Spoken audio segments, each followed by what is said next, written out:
Wilder, and I am the rector of St. Paul's Episcopal Church in Sparks, Nevada.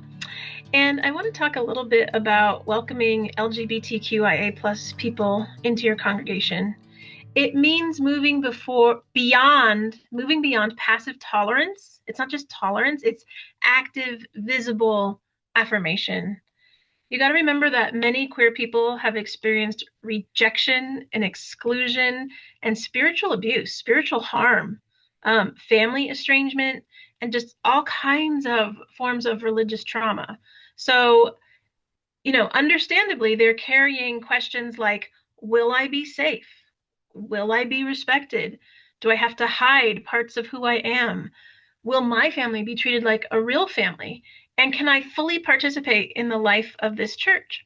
So, a truly welcoming church answers those questions not only with words, but with policies and practices and relationships and a community culture.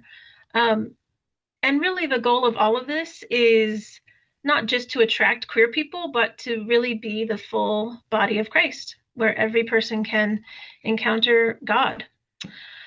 So, when we think about who are the queer people, and I say queer, I know it used to be used as a term of slander or a shaming term, but we're reclaiming that word queer, and I find it easier to say than LGBTQIA+, but that is who I mean. So who are LGBTQIA+ queer people? And I want to say they're not like a niche group outside the church, right? They're people that are already present in our congregations.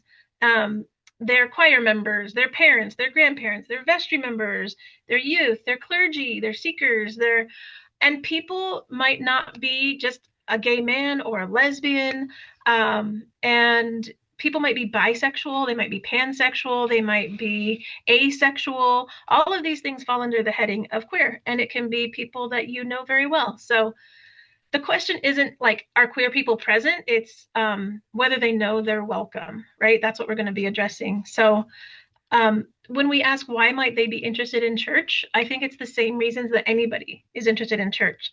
They want to encounter God. They want to experience community. They want to grow in their faith. They want to find meaning and purpose. They want to raise their children in a faith tradition.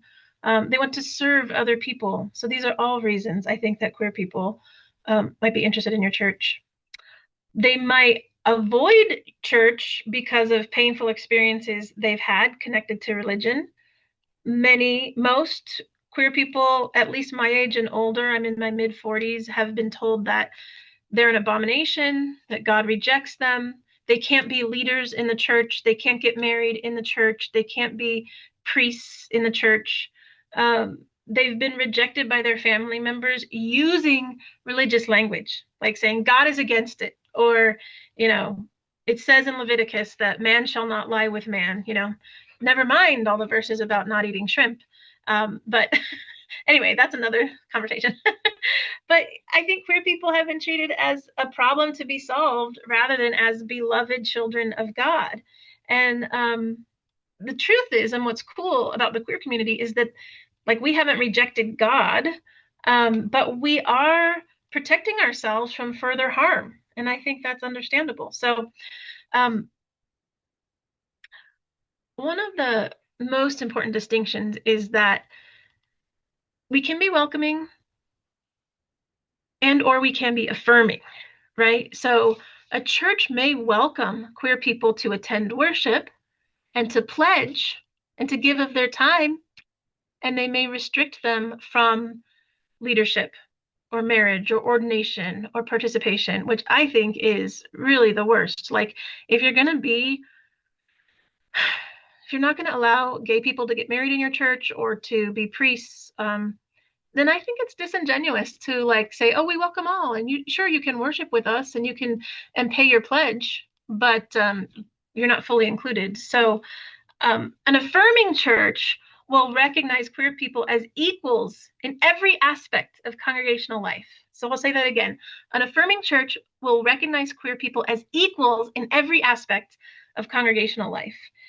And you need to know that queer visitors are specifically looking for signs like value checks, like does this church align with my values, to make sure that a church is affirming and that it's not just welcoming, right? We want to be affirming, not just welcoming. So they're looking for certain things, which I'll get into later. But I think it's important to remember too that we're not looking for churches to be perfect. We understand that any human community is going to be imperfect, but I think we are looking for churches to be honest about whether or not they're welcoming.